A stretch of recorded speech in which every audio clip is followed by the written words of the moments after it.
Assalamualaikum warahmatullahi wabarakatuh. Di sini saya akan menjelaskan dan mempresentasikan mengenai tugas besar desain interaksi. Sebelumnya, perkenalkan, nama saya Azra Nadira Aulia dari jurusan Teknik Informatika Universitas Muhammadiyah Bandung. Dan dalam presentasi kali ini, saya akan menjelaskan mengenai persona, storyboard, skenario, prototype, dan evaluasi yang saya buat. Dan persona. Ini adalah salah satu contoh persona yang saya buat untuk memahami user dari segi bagaimana aplikasi yang ia harapkan dalam menonton film dalam sebuah aplikasi. User persona yang saya wawancara merupakan mahasiswa Universitas Muhammadiyah Bandung yang memiliki hobi menonton film. Terlihat bahwa ia sangat tidak suka dengan adanya iklan dalam sebuah film. Setelah saya bertanya, ia sering menonton film dalam situs web. Sekarang mengenai storyboard dan skenario. Dan ini bukan contoh storyboardnya, di mana gambar pertama menjelaskan mengenai Tina dengan adiknya sedang menonton film dan tiba-tiba iklan muncul. Dan gambar kedua, Tina pun merasa sebal karena iklan yang selalu muncul di tengah-tengah mereka menonton. Dan gambar ketiga, Tina pun mencari aplikasi lain yang tidak beriklan. Di aplikasi 4, saat ia mendapatkan aplikasi lain itu, nonton di sana. Ternyata aplikasi tersebut berbayar dan ia pun merasa sedih. Dan gambar kelima, dia pun bingung ingin ngapain dan akhirnya gabut karena tidak bisa menonton film kesukaannya dengan damai.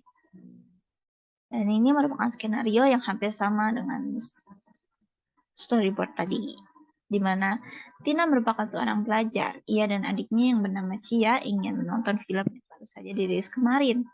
Dan film tersebut merupakan film kesukaan mereka saat mereka mencari di Google, mereka menemukan banyak link untuk streaming film tersebut. Tapi, karena banyaknya iklan yang ada di saat awal dan pertengahan mereka menonton, mereka pun lelah dengan iklan tersebut. Akhirnya mereka memutuskan untuk mendownload aplikasi film. Tapi saat mereka ingin menonton film tersebut, ternyata harus membayar terlebih dahulu. Mereka pun menangis karena tidak bisa menonton film kesukaannya karena tidak bisa menonton film tersebut. Karena tidak bisa menonton film tersebut, ia pun menghadapi kebosanan di rumah. Next. Dan ini merupakan prototipenya. Jadi aplikasi ini saya namakan Nantonime.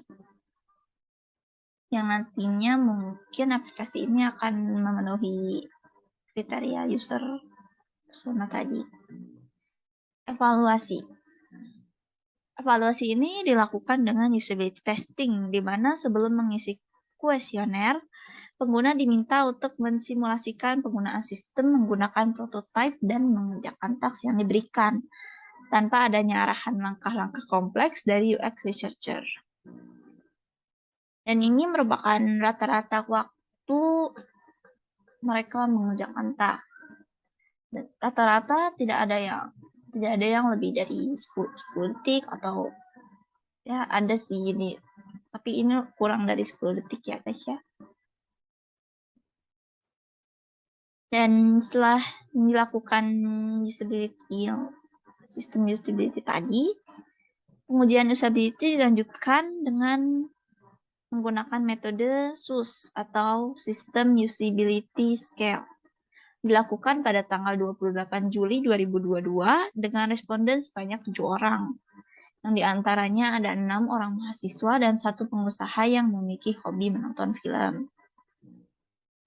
Dan ini hasil hitung dari skor SUS yang tadi dikumpulkan dari kuesioner, di mana skor SUS-nya merupakan 84,64, di mana 84,64 masuk ke dalam grade B dan acceptable.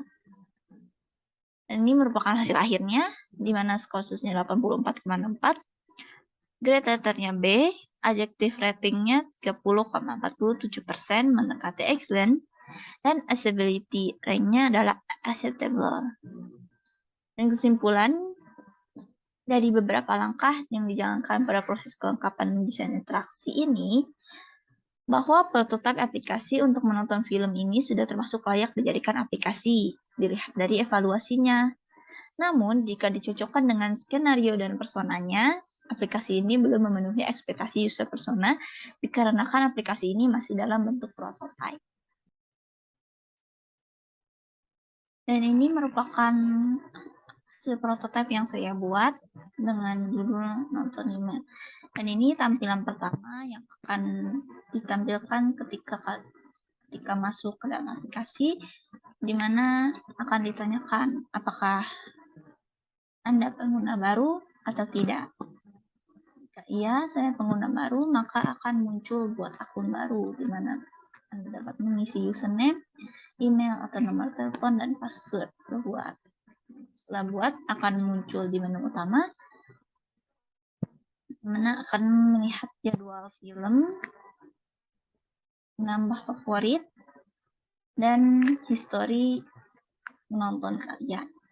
Nah, di sini ada menu di mana kalian akan melihat tampilan username kalian beserta email, biasanya ada pengaturan, keluar, dan tentang aplikasi. Nah, jika ingin keluar dari menu tersebut, tinggal cek ini. Dan jika ingin melihat desain detail dari film tersebut, aku cek judulnya, posternya. Ini akan ada keterangan judul film, tanggal terbitnya kapan, penerbit, masih berjalan atau tamat, atau genre. Dan ini karena masih 0 episode, jadi tidak bisa di-download ya. Dan cara tambah favorit ini, kembali. Dan untuk keluar dari aplikasi ini atau logout, enggak, jangan dulu. Kita ke jadwal, di mana kita akan ke Kamis. Ini hanya bisa Selasa dan Kamis ya, Senin, Rabu, Jumatnya belum saya atur lagi. Dan habis ini kita keluar pengaturan ini akan melihat pengaturan akun, jika ingin logout, editing, dan bagikan. Akan kembali ke sini. Ini kalau tadi di awal itu mencetnya pengguna lama, akan masuknya ke sini. Jangan lupa password. Tulis email dan nomor telepon, nanti akan muncul email kalau udah jadi aplikasinya, dan lanjutkan. Masuk ini, ganti pakai password yang baru. Masuk lagi. Oke, berikut adalah demo prototyping yang saya buat sendiri. Terima kasih. Wassalamualaikum warahmatullahi wabarakatuh, dan maaf jika ada kesalahan. Terima kasih.